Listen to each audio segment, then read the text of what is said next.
asap kendaraan, asap pembakaran sampah, asap rokok, hingga asap limbah industri. Berbagai hal yang kerap dirasakan warga Jakarta, bahkan telah dianggap sebagai makanan sehari-hari. Namun, keprihatinan ini kian parah dan menjadi perhatian dunia. Jakarta darurat polusi. Dilansir dari IQ Air, udara di Jakarta masih masuk ke status tidak sehat dengan indeks kualitas udara AQI US 168 dan polutan utama PM 2.5. Konsentrasi PM 2.5 di Jakarta saat ini 17,7 kali di atas nilai panduan kualitas udara tahunan WHO. Secara kuantitatif, Jakarta menjadi kota dengan kualitas udara terburuk keempat di Indonesia, setelah Depok, Pasar Kemis, dan Tangerang. Penyebabnya sudah jelas. Sumber bergerak mengacu pada aktivitas transportasi dan kendaraan bermotor yang menimbulkan gas buang karbon dioksida. Produksi polusi udara yang dihasilkan dari sektor transportasi lebih cepat menyebar karena mengikuti gerak kendaraan bermotor. Sementara sumber tak bergerak bersumber dari aktivitas pembuangan karbon dioksida seperti pembangunan proyek jalan, aktivitas kawasan industri, pabrik, dan PLTU batubara. Buruknya polusi udara di Jakarta turut diperparah oleh polusi yang datang dari kota-kota penyangganya di Jabodetabek. Asap bakar dari PLTU batubara di Banten dan Jawa Barat juga menjadi salah satu faktor memburuknya kualitas udara di Jakarta belakangan ini. PLTU menyumbang 20-30% polusi udara di Jakarta, sedangkan transportasi menyumbang 30-40%. Selain itu, aktivitas warga yang kerap kali membakar sampah di pekarangan rumah juga memperburuk polusi udara di Jakarta. Dengan demikian, asap-asap tersebut menghasilkan udara yang tidak sehat. Lantas, apa saja dampaknya? Berbagai penyakit seperti asma, bronkitis, dan infeksi saluran pernapasan atas atau ISPA menjadi dampak primer yang dirasakan oleh warga Jakarta. Dalam sebuah penelitian yang dilakukan oleh Reso Sudarmo dan Napitupulu, diperoleh banyaknya 3.000 kematian dan 90 juta kasus gejala pernapasan yang diakibatkan oleh keterpaparan polusi udara. Menurut data Dinas Kesehatan DKI Jakarta, selama periode bulan Januari hingga Juni 2023, kasus infeksi pernapasan terbanyak dilaporkan pada bulan Maret 2023, sebanyak 119.734 kasus. Setelah sempat mengalami penurunan, tetapi per Juni lalu kembali meningkat sebanyak 102.475 kasus. Menteri Kesehatan Budi Gunadi Sadikin juga mengungkapkan bahwa pasien infeksi pernapasan sebelum COVID-19 mencapai 50.000 pasien. Sekarang jumlahnya mau naik hingga 200.000 pasien. Lebih parahnya lagi, IQR menyebut bahwa polusi udara menyebabkan 8.100 kematian di Jakarta selama tahun 2023 dan membawa kerugian sekitar 2,1 miliar US dollar di Jakarta selama periode yang sama. Nilai tersebut setara dengan 32,9 triliun rupiah.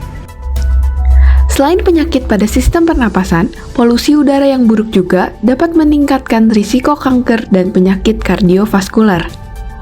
Lingkungan dengan kualitas udara yang buruk bahkan bisa berdampak pada kesehatan mental, termasuk peningkatan risiko stres, kecemasan, dan depresi.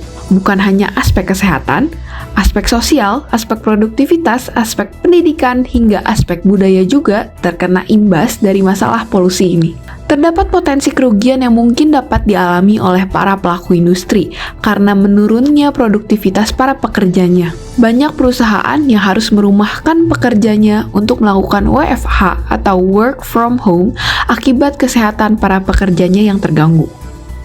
Apakah Jakarta ingin terus tersiksa dengan masalah ini? Apa saja langkah yang telah dicetuskan oleh pemerintah? Berbagai upaya telah dilakukan pemerintah pusat maupun pemerintah provinsi untuk menurunkan tingkat polusi udara di Jakarta dan sekitarnya.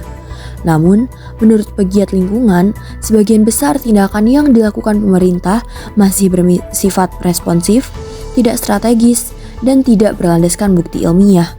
Langkah pertama yang ditempuh oleh pihak pemerintah adalah uji emisi kendaraan bermotor di Jakarta.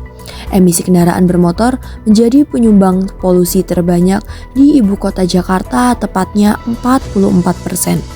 Karena itu, Pada tanggal 11 Agustus 2023, pemerintah Provinsi DKI Jakarta mengumumkan akan melakukan razia dan memberikan sanksi kepada pemilik kendaraan bermotor yang belum melaksanakan uji emisi.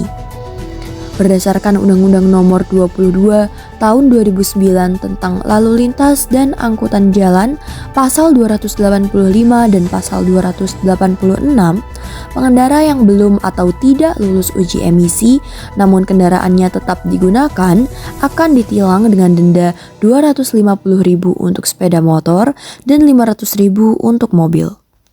Kemudian juga dilakukan kebijakan work from home. Kebijakan ini diuji coba mulai pada tanggal 21 Agustus 2023 dengan skema 50% work from home dan 50% bekerja di kantor, khusus bagi pegawai di lingkungan Pemprov DKI Jakarta. Langkah krusial lainnya juga telah ditempuh oleh pihak pemerintah, mulai dari penghentian kegiatan 4 perusahaan yang dituduh sebagai penyebab polusi udara. 4 perusahaan ini diantaranya ada perusahaan batubara dan perusahaan kertas. Namun, dampak dari penindakan ini pada kualitas udara di Jakarta belum dapat dirasakan karena sejak tindakan dilakukan, skor AQI Jakarta belum juga turun dari level tidak sehat. Pemadaman PLTU Suralaya di Banten juga telah dilakukan.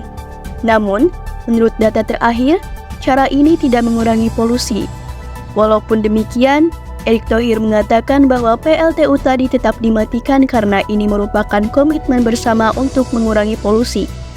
Solusi sekunder lainnya seperti penyiraman jalan, penciptaan hujan buatan, dan sosialisasi untuk pejalan kaki juga sudah dilakukan oleh pemerintah. Lantas, solusi apa lagi yang dapat dilakukan untuk menanggulangi masalah ini? Dari pihak pemerintah, penyelesaian suatu masalah harus dimulai dengan mengidentifikasinya secara mendalam. Ketika masalah sudah diidentifikasi dengan baik, rumuskanlah langkah penyelesaiannya dengan sistematis. Tinjau pula usaha serta dampak yang akan timbul untuk menemukan penyelesaian terbaik. Dan fokuslah pada usaha primer yang memiliki dampak baik yang besar. Dari pihak masyarakat, kita bisa memulai langkah kecil untuk mengatasi masalah polusi ini. Dimulai dari membudayakan mobilitas dengan berjalan kaki, bersepeda, atau menggunakan transportasi umum, hingga tidak melakukan pembakaran pada skala rumah tangga.